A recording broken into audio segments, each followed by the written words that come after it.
Ay, salamat pala, Janine, sa iyong pagpunta sa pagpaunlak mo sa aking imbitasyon na magkita at mag-date sa wakas. Anong oras po tayo uwi? Uwing-uwi na po ako. Mag-order muna tayo. May flowers pala ako sa'yo. Hindi Charan! Hindi ako mahilig sa bulaklak po eh. So ano na, ibigay nyo na lang yan sa iba. Hindi, para sa'yo yan. Pwede ko ibenta? Oh, sige. Napaka-negosante mo talaga yan. Yan ang gusto ko sa'yo. Ang rude kaya nung sinabi ko na ibebenta ko yung bulaklak. Bakit natuwa pa siya? Hindi niyo po ba naamoy yung hininga ko? Hindi ba ako nag-toothbrush eh? Ay, nakaka-addict yung amoy ng hininga mo. Sige pa, bugahan mo pa ako. Dali. Hindi talaga ako nag-toothbrush ngayon. Tsaka kumain ako ng sibuyas. Bakit gusto niya yung amoy ko? Ang sarap-sarap talaga na hininga mo. Tumigil ka na po, ang pangit niyo. Talaga? Ikaw na yung nagsabi niya salamat at pumangit na ako na lahat ng mga babae nagsasabi. Gwapong-gwapo ako. Gusta. Pwede 30 tao sa akin. Masyadong para ginsy. Hindi po bagay sa inyo yung 30. Masyado na po kayong gurang. Ganun ba? Anong bagay sa akin? Gustavo! Oh, yeah, gusto ko yung tinatawag ako sa pangalan ko, Gustavo. Kaya ako lalo na in love sa'yo. Gusto ko yan. Umutot mo ako! Akala ko may nag-text. Akala ko ringtone. Di ba ringtone yun? Di ba yung ringtone? Isa pa nga. Yeah.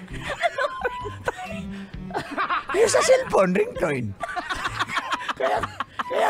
Kaya nga tumunog eh. Isa pa nga.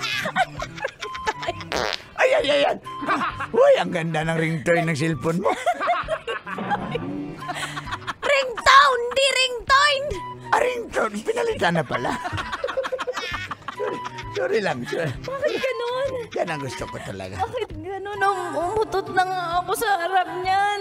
Hindi pa rin siya nata-turn off. Nakakainis, uwing-uwi na ako. Manong Gustavo. Manong! Okay lang yan. Mas gusto ko tinatawag Manong, may respeto ka talaga. Yan ang gusto ko sa babae, may respeto sa nakakatanda. Dahil aminado naman ako, mas lamang yung edad ko sa iyo. Bakit po amoy matanda ka?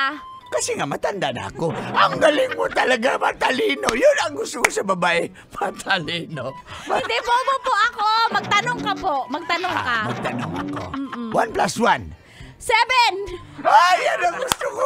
Yan na. Kasi marunong ako sa math. Para ako mag-tutor sa iyo. Kasi matalino ako sa math. Engineer ako eh. Nabuwisit na.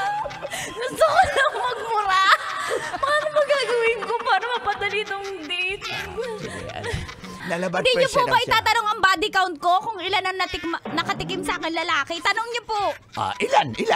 27! Di pang 28 ako. Lucky number ko yan. Lucky number ko yan.